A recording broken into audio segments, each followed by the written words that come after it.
Good evening and welcome to Altos, your weekly Catholic news program here on Trinity TV, and now showing on the national television station TTT. I'm Neil Parsonlal. In tonight's stories, the Catholic Church in the region mourns the death of its first cardinal.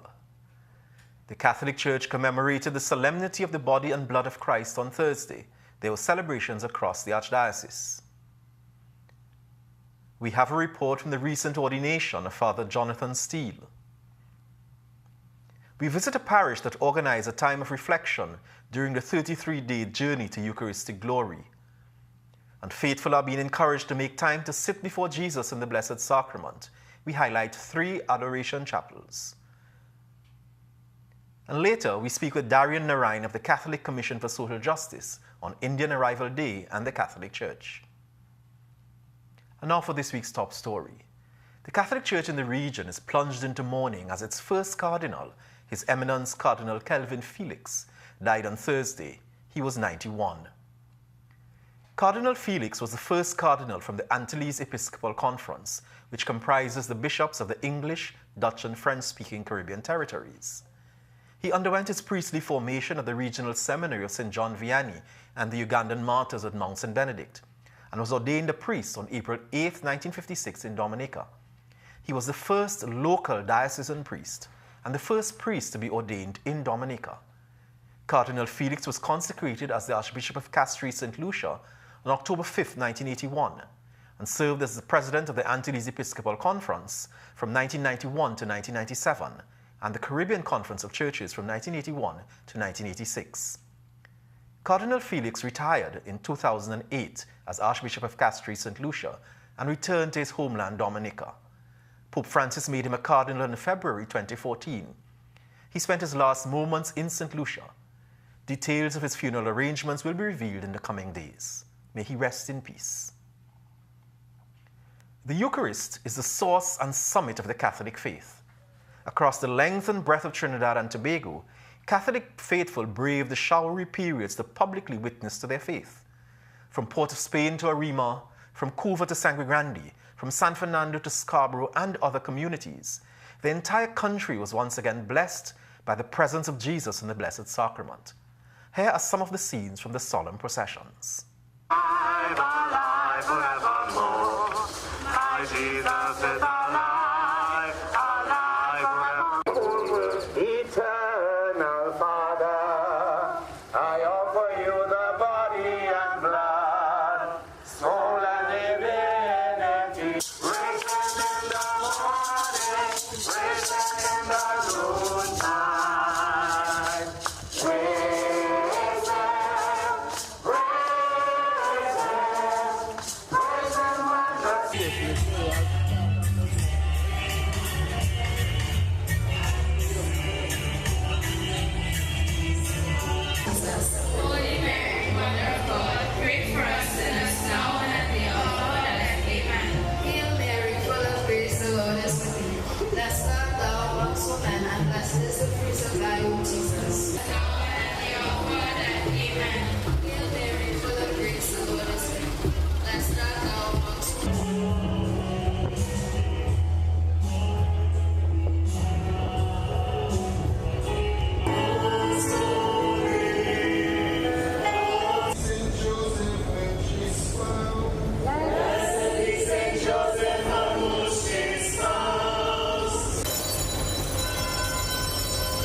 Archbishop Gordon presided at the Corpus Christi celebrations at the Cathedral of the Immaculate Conception. Adopting a different approach, Archbishop Gordon used his homily to answer questions on the Eucharist posed by the congregation. We will have more on this synodal experience in our next program. Carmelite deacon Jonathan Patrick Steele was ordained a priest at Mary Immaculate Queen of the Universe in Bourg-Malatrès on Saturday, May 25th. Archbishop Charles Jason Gordon presided over the ceremony.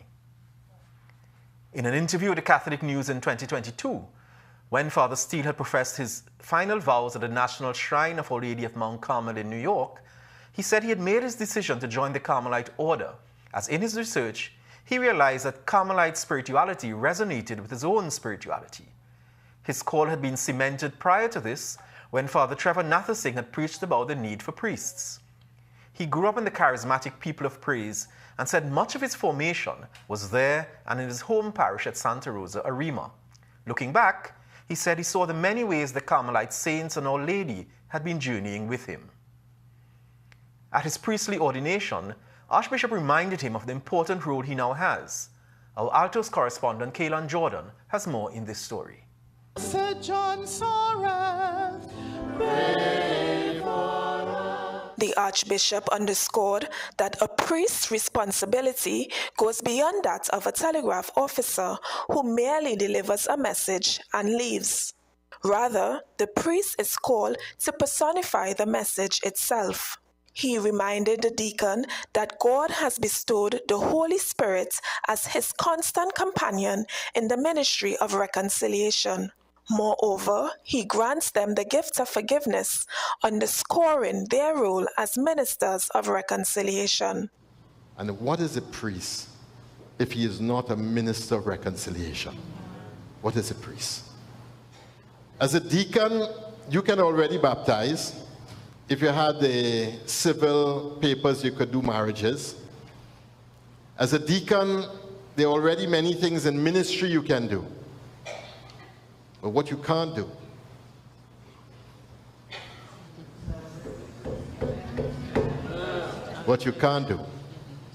is what the church calls the source and summit of the whole of the Catholic faith. What you can't do is reconcile people to their God. Archbishop Gordon emphasized that a priest is beckoned to embody sanctity. He underscored that a priest who denies this divine calling to holiness presents a challenge for the faithful and their bishop. Furthermore, Archbishop Gordon stated that the pursuit of sanctity, obedience, and the adoption of Christ's mindsets are all manifestations of God's work. I am Kaylan Jordan for Catholic News, Altos. And you can read more on the ordination in this weekend's issue of the Catholic News. Invite everyone to the banquet. That was the theme of the 49th Annual Catholic Charismatic Renewal Rally last Sunday at the Center of Excellence. Laura Pickford-Gordon picks up this report.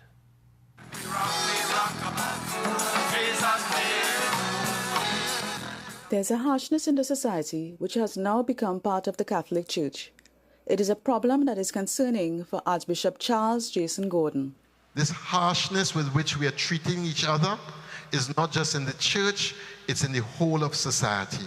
Or I should say, this harshness with which we are treating each other in our society has made its way into our church. And I want to say, it is not right. It is not right. It's not what God called us to be. God's invitation comes through the conscience, the call to vocation, and to deepen spiritual life. Archbishop Gordon urged Catholics to reflect on how they respond, as this was a litmus test for the soul. Just check your heart. Check your heart right now. Speak to God about the times that you have rejected his call for you. Rejected his invitation to you. Speak in your heart to him and ask God for mercy. I am Laura Pickford-Gordon for Catholic News, Altos. The Church's first ever World Children's Day was held last weekend at the Olympic Stadium in Rome. Here's more from Rome Reports. According to the Vatican, as many as 50,000 people attended the first World Children's Day. They came from all over the world and brought Pope Francis a list of questions on how to make the world a better place. And the Pope's response could be summed up like this. Guardate bene, guardate bene, dammi la mano. Questo è un gesto di pace. E adesso io vorrei che tutti voi facciate questo gesto col bambino e la bambina che avete accanto. Un gesto di pace, tutti insieme, tutti insieme. Questo è il gesto della pace. La pace sempre è possibile. Grazie. The Pope spoke with children from Nicaragua, Burundi, Indonesia, Australia, and Italy, and many of them brought him gifts like this soccer ball. Earlier that morning at the Vatican, Pope Francis met with children from Ukraine and Palestine. Alcuni di loro erano feriti. La guerra è una cosa bella. Non si sente. The Pope's message for the first part of World Children's Day was the need for a peaceful world. The Nelson Street Girls RC Port of Spain hosted their 6th annual May Queen last Friday, May 17th. You heard me right, May Queen. Laura Pickford Gordon was there and prepared this report for us.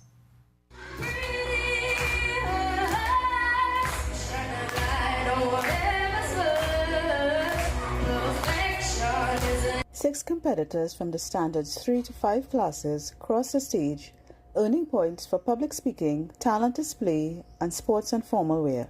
Who taught the birds to bend their nest and told the trees to take a rest?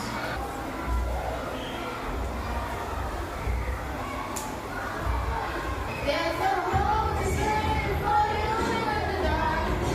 You should know you're beautiful just the way you are.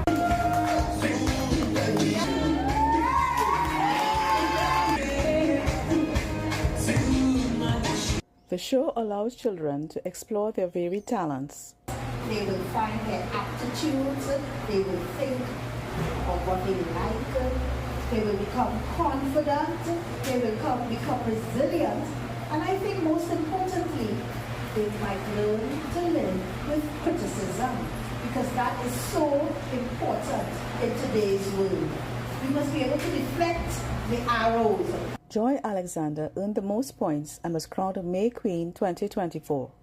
Second place went to Beautiful Adams, and third was Amaya James.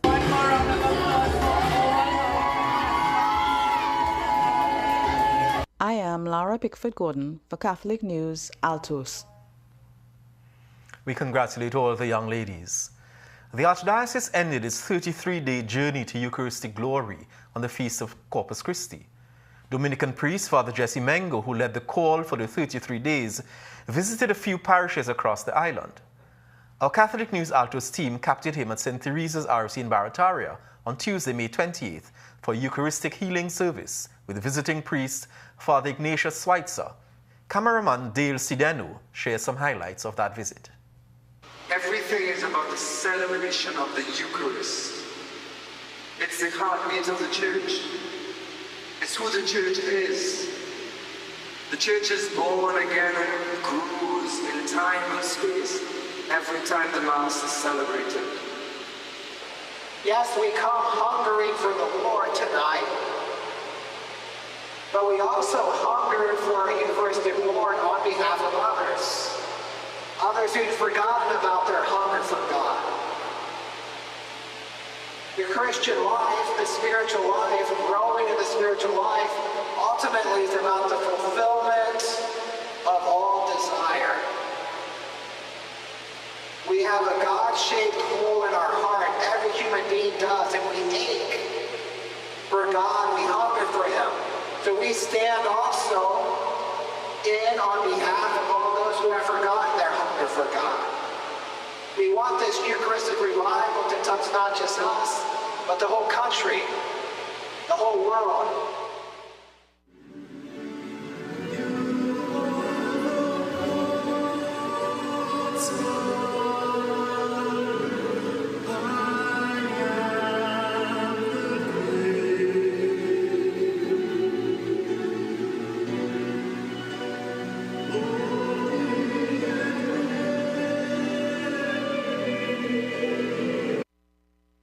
Chapels across our parishes are truly gems.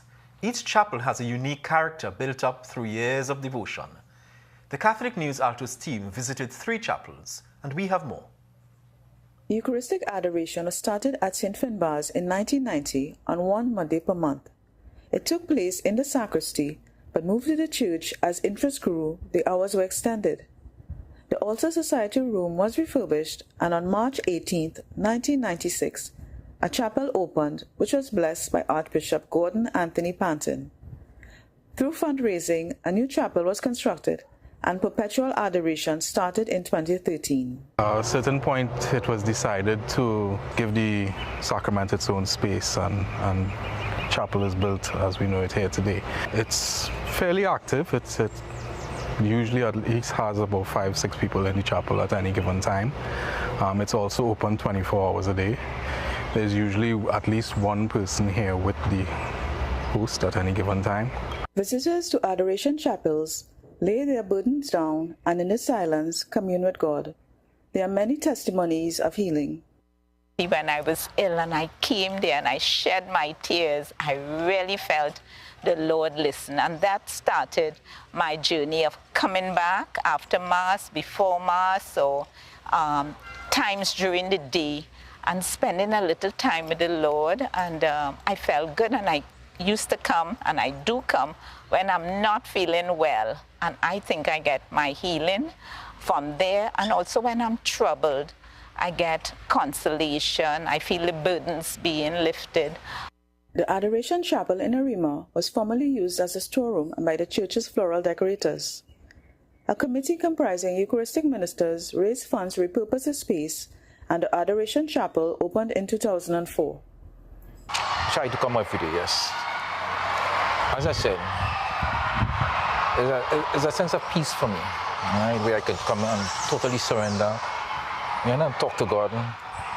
Pope Francis has called for the faithful to waste time adoring, because it is in the consoling presence of Jesus Christ that the faithful draw motivation to be instruments of goodness, tenderness, welcome in community, church, and the world. Why not visit one of our many chapels and waste time adoring? I am Lara Pickford Gordon for Catholic News, Altos. It's time now for us to take a short break. And when we return, we speak with Darian Narayan from the Catholic Commission for Social Justice on the impact of the East Indian community on the Catholic Church. Before we go, here's a look at this week's Catholic trivia question.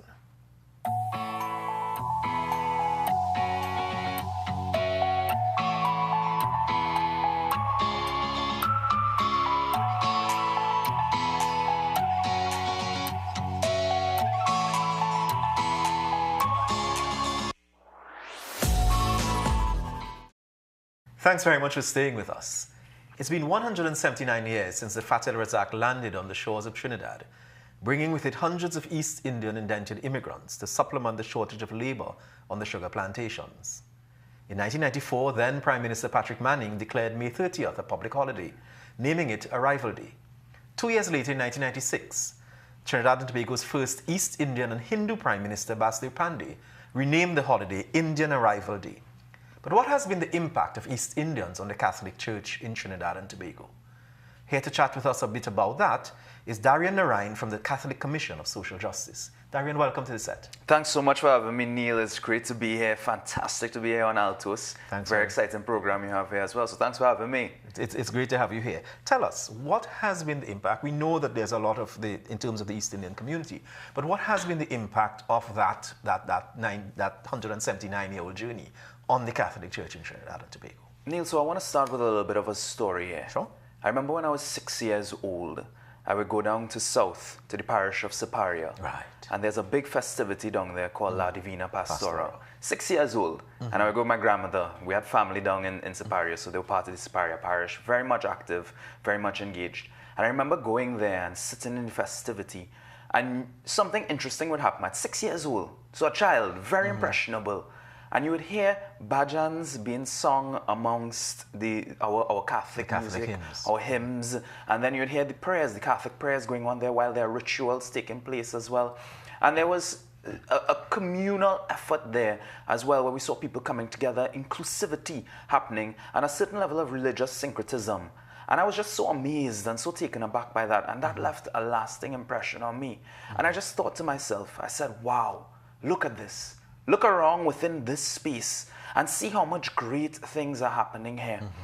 And in that moment, I realized that the Catholic Church itself was influenced by the East Indian population in significant ways and magnificent ways. One with festivity, But one of the main ways, I think, is the bringing together of community and a sort of togetherness and a movement to being one in the understanding of who our God is.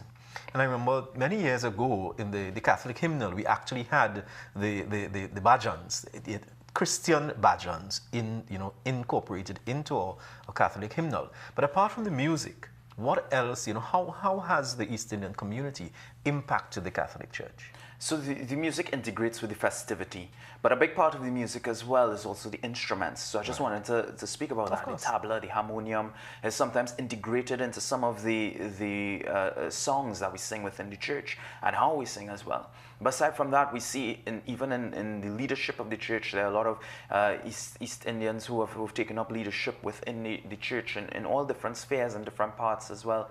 Another areas is within the architecture and sometimes the decor that we see. Some of those are materials that would be traditionally used by the Indian community. So we see that as well being integrated into the process. Aside from that, when we look at also the foods, Neil, the food. How we could forget that? Almost after every single gathering within the church, you might get a little aloo pie. Doubles is a big feature as well. And all these things have Indian influence. So we're seeing in many different spheres and ways how it's integrated. But one thing that's very interesting is there's been a massive movement now towards meditation and meditative practice within the Catholic Church. The contemplative side. Contemplative side. And if we look at some of the practices that have come from India as well, the contemplative side is a big thing. Now, this is not something that has just come about in the Catholic Church, but I think some new investigations and even methods of how we do certain things. So, for example, the breath work has become a big thing. And we know that breath work is a big part of a lot of East Indian practices as well. So looking at that, we see even an integration there. And a conversation is had between different religious sects that come out of India as well and the Catholic Church. And even our own understanding of how we move forward within our prayer life. I think one of the things that has struck me over the years is that just as the culture of Trinidad and Tobago became part of the Catholic Church, that the East Indian community, you did not have to lose your Indianness, so to speak, to become Catholic. So we still saw the East Indian women wearing the ornis, just as Catholic, throughout the world, women will cover their hair. That too has been a part of it. How much of the way in which their dress, their fashion, has found its way into the Catholic Church? So I don't think that is exclusive. I remember, I'll share another story. I'm a story guy, and Neil had to let you know in advance. But folks, this is the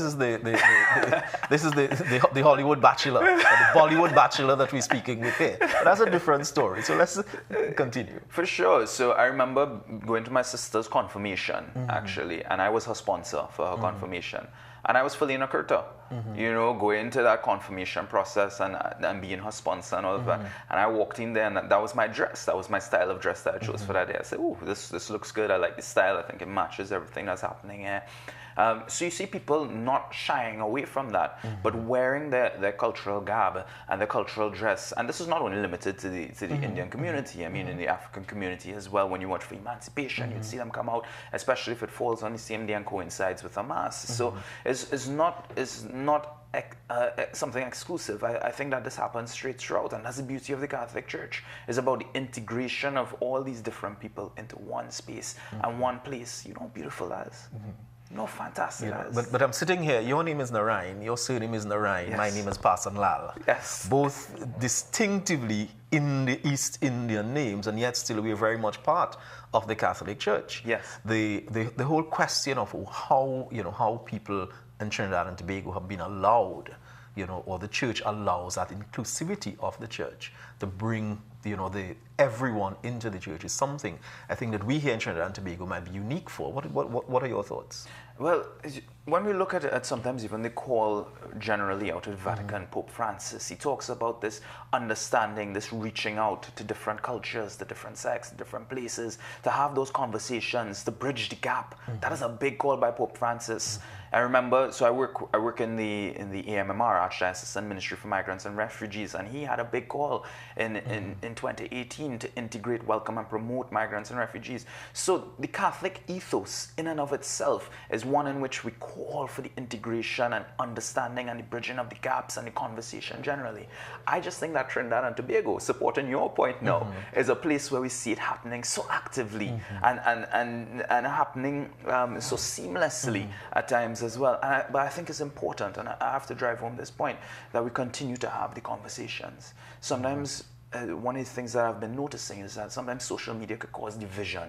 Racial and ethnic division, and that's because there's an absence of conversation. I was watching a video recently, and they were talking about the fact that on Twitter, for example, you're limiting the whole thoughts and long conversations into maybe 240 characters. Yes. That's insane, you know? So we just have to be careful with those things. But I think here in Trinidad and Tobago, we do have it. We do have a blueprint that the rest of the world can follow, but we have to make sure that we keep it by having those constant conversations. And that's correct. I think if my own memory serves me correct, persons like Benedictine monk, Father Thomas Haricharan, Brother Thomas Haricharan, who was there, Father Neil Rodriguez, God rest his soul, would have been instrumental in introducing those East Indian elements into the church and into the liturgy, and they would have spoken a lot about it. What's next for us? How else do we see the East Indian community being incorporated into the Catholic Church?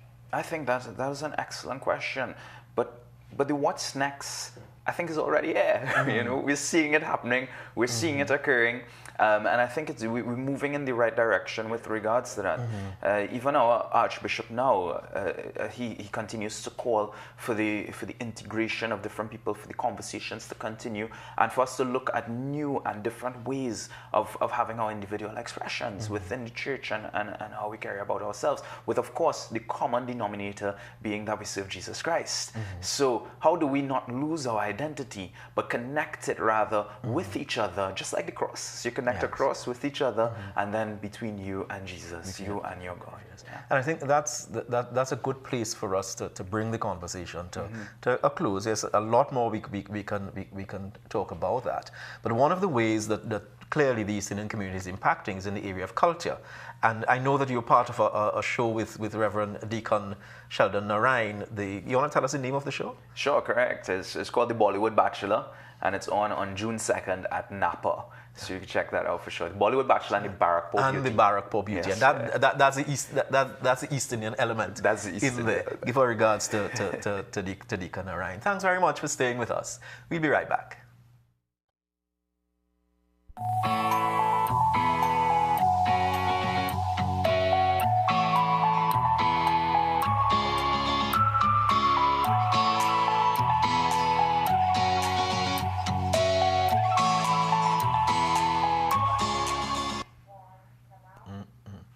And we join Catholic News editor Raymond Simmons for a sneak preview of what's in this week's edition of the Catholic News.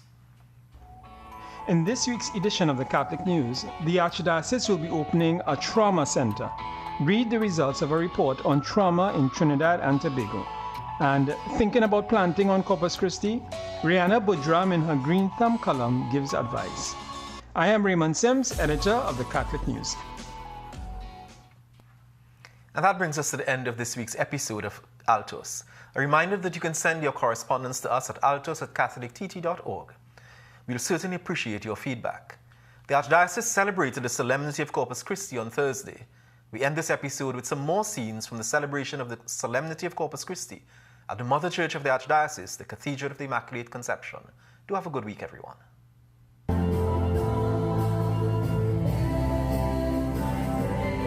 Behold the Lamb of God.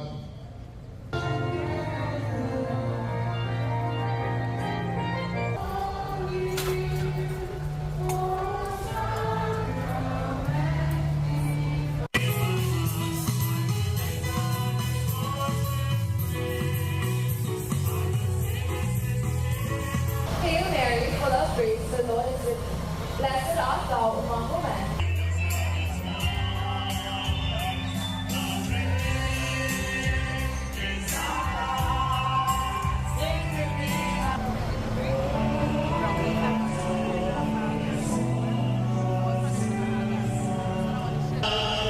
Blessed be his most sacred heart. Blessed be his most sacred heart. Blessed be his most precious blood. Let us recognize it is Jesus. Jesus in Blessed Sacrament. Jesus in the Holy Eucharist. Jesus, body, blood, soul, divinity. Through the streets of Altos,